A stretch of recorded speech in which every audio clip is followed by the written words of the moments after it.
नमस्कार, मैं doctor Rupa Manglani, associate professor political science में, और हमारा आज का टॉपिक है मौलिक अधिकार संबंधी महत्वपूर्ण वाद एवं संशोधन।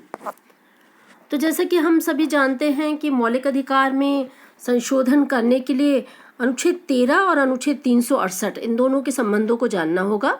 तो अनुच्छेद 368 जो है वो संविधान में संशोधन की प्रक्रिया को नियत करता है, जबकि अनुच्छेद 13 में प्रयुक्त विधि शब्द जो है उससे अर्थ सामान्य और संशोधन विधि दोनों है। अतः संसद संशोधन विधि से मूल अधिकारों में संशोधन कर सकती है या नहीं कर सकती, यह प्रश्न जो है अलग अलग समय पर उच्चतम न्यायालय के अलग अलग निर्णयों में उपस्थित हुआ और इन निर्णयों के साथ ही संविधान में अनुकूल संशोधन भी किए गए। तो हम इन निर्णयों को जानेंगे। तो पहला निर्णय है शंकरी प्रसाद बनाम भारत संघ। शंकरी प्रसाद बनाम भारत संघ के मामले में सर्वप्रथम उच्चतम न्यायालय ने अनुच्छेद 368 में पारित संवैधानिक संशोधन को संवैधानिक माना था, चाहे वह मूल अधिकार के विरुद्ध ही क्यों न हो। अर्थात इस निर्णय में ये कहा गया कि संसद जो है वो संविधान में संशोधन कर सकती है और संविधान में संशोधन के साथ साथ मूल अधिकारों में भी संशोधन कर सकती है। अर्थात संसद की संशोधन की शक्ति को विधिमान्य माना गया। तो इस प्रकार अनुच्छेद 368 के पारित हर संवैधानिक संशोधन को, अर्थात सामान्य विधि और संशोधन विधि दोनों ही पारित संशोधनों को मान्य माना गया और इसमें संसद की सीमा को असीमित माना गया। अर्थात संसद को संशोधन करने की, चाहे वह सामान्य विधि हो या संशोधन विधि हो, दोनों में ही उसकी अधिकारिता को सर्वोच्च माना गया। दूसरा निर्णय जो कि बहुत प्रसिद्ध निर्णय है, गोलकनाथ बनाम पंजाब राज्य। यह मामला 1967 में इस मामले में सर्वोच्च न्यायालय ने निर्णय दिया और सर्वोच्च न्यायालय ने इस मामले में निर्णय देते हुए यह निर्धारित किया कि अनुच्छेद 368 में निर्धारित संविधान की संशोधन प्रक्रिया के माध्यम से मौलिक अधिकारों में संशोधन पर रोक लगाई गई। अर्थात संसद मौलिक अधिकारों में कोई संशोधन नहीं कर सकती, क्योंकि इस मामले में यह निर्णित किया गया कि अनुच्छेद 13 जो कि भाग 3 में है, अनुच्छेद 13 में जो प्रयुक्त शब्द है विधि का अर्थ है कि ऐसी कोई विधि नहीं बनाई जाएगी जो कि मौलिक अधिकारों का अल्पीकरण करती हो या उन्हें न्यून करती हो। तो अनुच्छेद 13 में प्रयुक्त विधि शब्द से अर्थ सामान्य और संशोधन विधि दोनों है। अतः ये कहा गया कि संसद सामान्य और संशोधन विधि दोनों से ही मूल अधिकारों में कोई संशोधन नहीं कर सकती। तो इस प्रकार गोलकनाथ के मामले में संसद की मूल अधिकारों के संशोधन की शक्ति को सीमित किया गया और ये कहा गया कि संसद मौलिक अधिकारों का अल्पीकरण करना, मौलिक अधिकारों को न्यून करना या मौलिक अधिकारों में कोई संशोधन नहीं कर सकती। उसके बाद 24वां संविधान संशोधन 1971 में आया और इस 24वें संविधान संशोधन में अनुच्छेद 13 और अनुच्छेद 368 में संशोधन किया गया और अनुच्छेद 13 और अनुच्छेद 368 में संशोधन करके यह निर्धारित किया गया कि अनुच्छेद 368 में दी गई प्रक्रिया द्वारा मौलिक अधिकारों में संशोधन किया जा सकता है।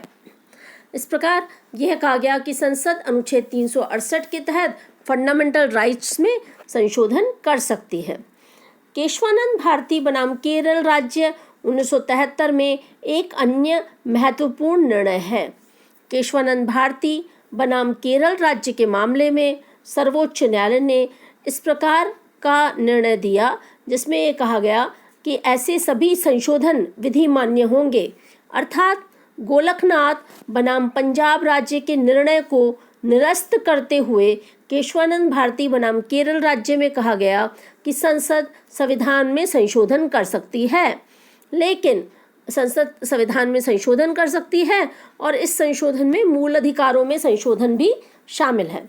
अर्थात संसद चाहे तो फंडामेंटल राइट्स सहित संविधान के हर भाग में संशोधन कर सकती है, लेकिन केशवानंद भारती के मामले में एक अन्य शर्त यह रखी गई कि संसद की संशोधन की शक्ति तो मान्य है, लेकिन संसद ऐसा कोई भी संशोधन नहीं करेगी जो संविधान के आधारभूत ढांचे को नष्ट करता हो। और आधारभूत ढांचा क्या होगा? इस मामले में सर्वोच्च न्यायालय ने कहा कि समय समय पर मामले विशेष के अनुसार निर्णित किया जाएगा कि वह आधारभूत ढांचे में है या नहीं है। मोटे तौर पर मूल अधिकारों को संविधान का आधारभूत ढांचा माना जाता है। इस प्रकार केशवानंद भारती बनाम केरल राज्य में संसद की संशोधन शक्ति को विधि मान्य मानते हुए भी यह शर्त निर्धारित की गई कि संसद ऐसा कोई भी संशोधन नहीं कर सकती जो कि संविधान के आधारभूत ढांचे को नष्ट करता हो। तो हम सब जानते हैं कि प्रस्तावना सहित संविधान के जो मुख्य भाग हैं, संपूर्ण संविधान जो है उसके आधारभूत ढांचे की भावनाएं क्या है। तो इस प्रकार ये जो मामला है केशवानंद भारती बनाम केरल राज्य का मामला, ये गोलकनाथ के मामले से बिल्कुल उलट था। गोलकनाथ मामला और केशवानंद भारती मामला एक दूसरे के उलट हैं। जहां गोलकनाथ मामले में संसद के संशोधन शक्ति को सीमित किया गया है और ये कहा गया है कि संशोधन नहीं कर सकती संसद, वहीं केशवानंद भारती में ये कहा गया है कि संसद संशोधन तो कर सकती है लेकिन शर्त ये लगाई गई है कि वह आधारभूत ढांचे को नष्ट नहीं कर सकती। तो ये केशवानंद भारती बनाम केरल राज्य के मामला और गोलकनाथ का मामला, ये दोनों ही मामले महत्वपूर्ण हैं और इस पर अक्सर कंपटीशन में सवाल आते हैं। अगला है 42वां संविधान संशोधन।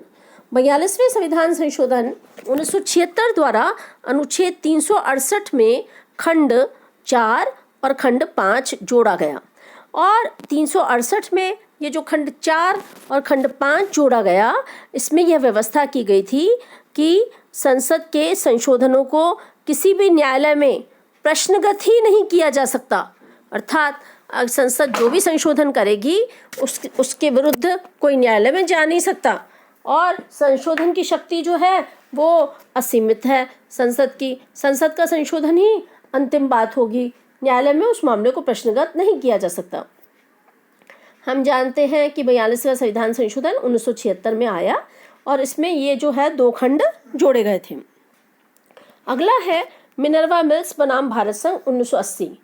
मिनर्वा मिल्स बनाम भारत संघ 1980 के मामले में निर्णय द्वारा सर्वोच्च न्यायालय ने निर्णय दिया और यह निर्धारित किया कि संविधान के आधारभूत लक्षणों की रक्षा करने का अधिकार न्यायालय को है और न्यायालय इस आधार पर किसी भी संशोधन का पुनरावलोकन कर सकता है। अर्थात 42वें संविधान संशोधन में जो व्यवस्था की गई थी कि संसद द्वारा किए गए संशोधन को न्यायालय में प्रश्नगत नहीं किया जा सकता, उसे मिनर्वा मिल्स बनाम भारत संघ के मामले में उलट दिया गया और मिनर्वा मिल्स बनाम भारत संघ के मामले में जो है 42वें संविधान संशोधन को उलटते हुए यह कहा गया कि संविधान के आधारभूत लक्षणों की रक्षा का अधिकार किसको है?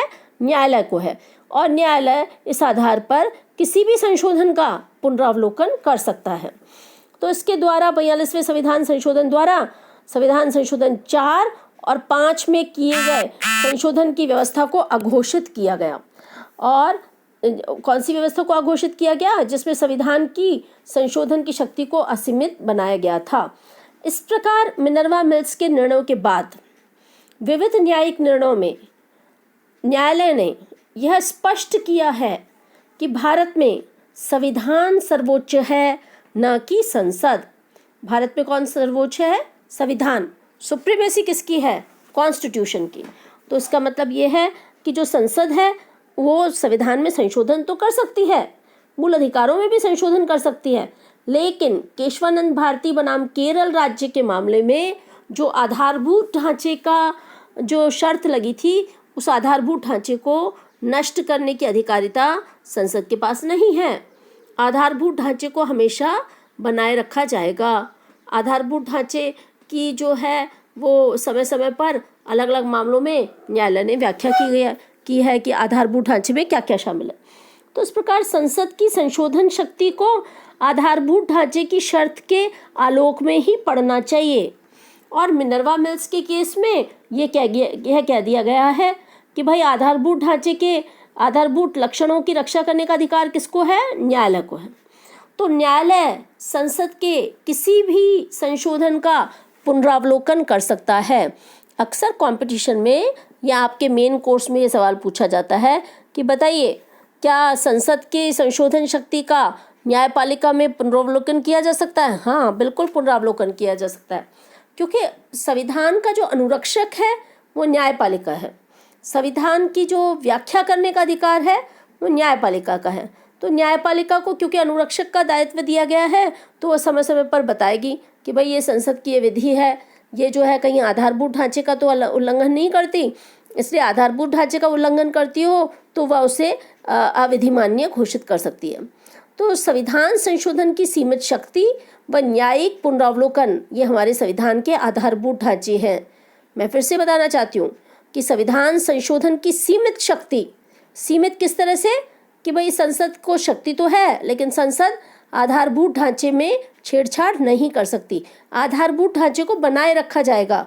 और न्यायिक पुनरावलोकन अर्थात संसद के किए गए संशोधन का पुनरावलोकन न्यायपालिका द्वारा किया जा सकता है। तो न्यायिक पुनरावलोकन ये दोनों ही संविधान के आधारभूत ढांचे हैं, खुद अपने आप में आधारभूत ढांचे हैं। और न्यायिक पुनरावलोकन क्योंकि आधारभूत ढांचा है तो न्यायिक पुनरावलोकन की शक्ति को नहीं लिया जा सकता।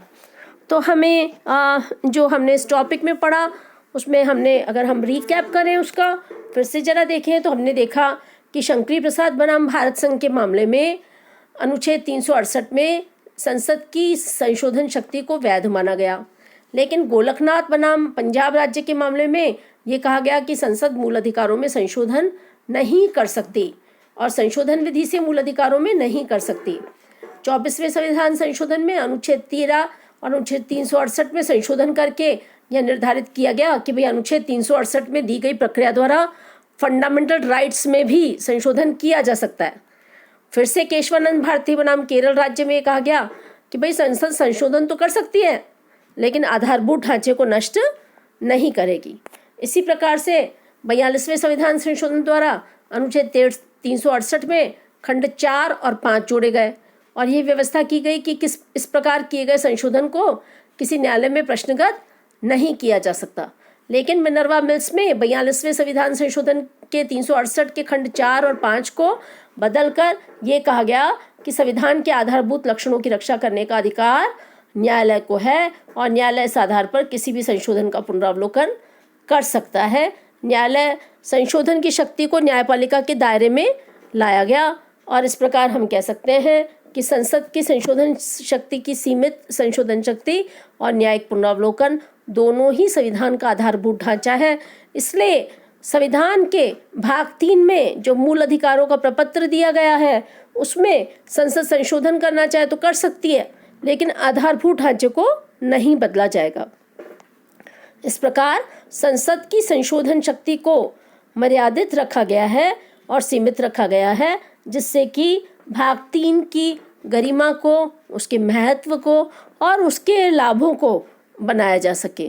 तो इस प्रकार आप जो है ये संशोधन से संबंधित महत्वपूर्ण वादों, न्यायिक निर्णयों एवं अधिनियमों का अध्ययन करें और फिर अगर कोई दिक्कत आती है तो हम इस पर चर्चा करेंगे।